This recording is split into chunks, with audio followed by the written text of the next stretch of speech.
Welcome है आपका creation nursing classes में। आज के सेशन में हम डिस्कस करेंगे थ्रोम्बोफाइलमाइटिस के बारे में। पीरियड के बाद जब थ्रोम्बोफाइलमाइटिस होती है तो वो क्या होता है?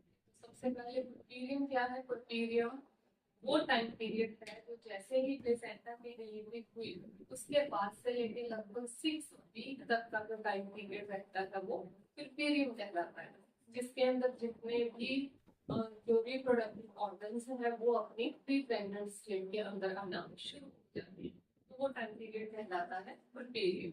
तो पुर्पेरियम के अंदर कुछ कॉम्प्लिकेशंस देखने को मिलते हैं, जिनके अंदर एक है थ्रोम्बोफाइलमाइटिस। तो क्या है थ्रोम्बोफाइलमाइटिस? तो थ्रोम्बो मतलब थ्रोम्बस यानी कि ब्लड का क्लॉट बन जाएगा। फाइलमाइटिस यानी कि वेन के अंदर इंफ्लेमेशन हो जाएगा। तो क्या होगा इसमें? Inflammation of a when, when के अंदर इंफ्लेमेशन होगा विद ब्लड क्लॉट, और उसके साथ ही ब्लड की जो ब्लड है उसका क्लॉट बन जाएगा inside the when at the site of inflammation.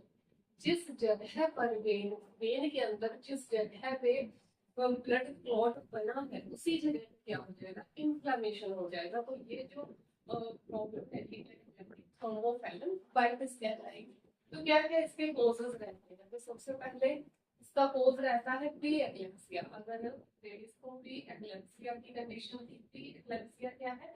Eclampsia से पहले की कंडीशन, यानी कि लेडीज को प्री प्रेग्नेंट स्टेट के अंदर कभी भी हाइपरटेंशन नहीं होती, लेकिन जैसे ही प्रेगनेंसी स्टार्ट होती है उसका जो ब्लड प्रेशर है वो एकदम से अराइज रहना शुरू हो जाता है। तो ये कंडीशन कहलाती है प्री एक्लेम्सिया। तो अगर प्री एक्लेम्सिया की कंडीशन में ओबेसिटी है, एज उसकी 35 ईयर से अबव है, अगर उसकी जो ब्लड वेन है उसके अंदर इंजरी हो चुकी है और ब्लड की क्लॉटिंग जो है वो बहुत ज्यादा होती है, जैसे कि जो ब्लड वेन है उसमें इंजरी हुई, इंजरी होने के बाद जो क्लॉट फॉर्मेशन होता है तो वो क्लॉट जो फॉर्मेशन है उसकी प्रोसेस बहुत ज्यादा होती है। ब्लड स्टेसिस की अगर कंडीशन है, उसका जो ब्लड है बहुत गाढ़ा है, वो जम जाता है एक जगह। ट्यूमर हो चुका है, मेटास्टेटिस टाइप का अगर ट्यूमर है, ओरल कॉन्ट्रासेप्टिव्स का अगर वो यूज करते हैं, इसके अलावा वेरिकोस वेन की कंडीशन है, और सिजेरियन अगर बर्थ हुआ है, और या फिर जेनेटिक फैक्टर, तो ये कुछ कोसेस होते हैं थ्रोम्बोफाइलमाइटिस होने। सिम्टम्स क्या रहेंगे? सिम्टम्स के अंदर ये डेवलप होगा सैड पोस्टपार्टम, जैसे डिलीवरी होने के लगभग 2 वीक बाद 15 डेज ये कंडीशन अराइज हो जाती है।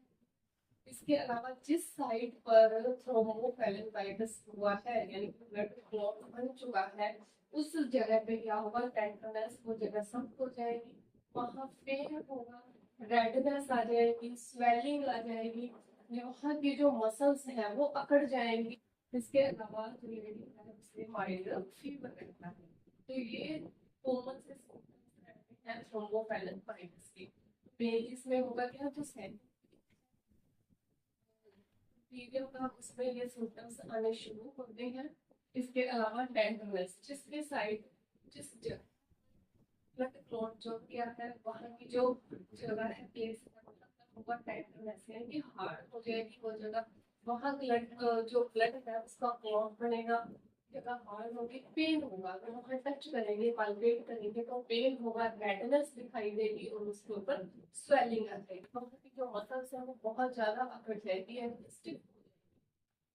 इसके अलावा माइल्ड फीवर जो इन्फ्लेमेशन का एक सिम्टम है, होता है माइल्ड फीवर। तो ये भी सिम्टम्स है थ्रोम्बोफाइलमाइटिस के। बात करें डायग्नोज की, तो डायग्नोज के अंदर उसका ब्लड टेस्ट करेंगे सबसे पहले। ब्लड टेस्ट के अलावा कॉमन साइन चेक करेंगे, ठीक है ना? कह सकते हैं आपको मोस्ट कॉमन साइन माना जाता है डीवीडी है, डीप वेनस थ्रोम्बोसिस का, या पल्मोनरी एम्बोलिज्म लगा लो, या फिर थ्रोम्बोफाइलमाइटिस का।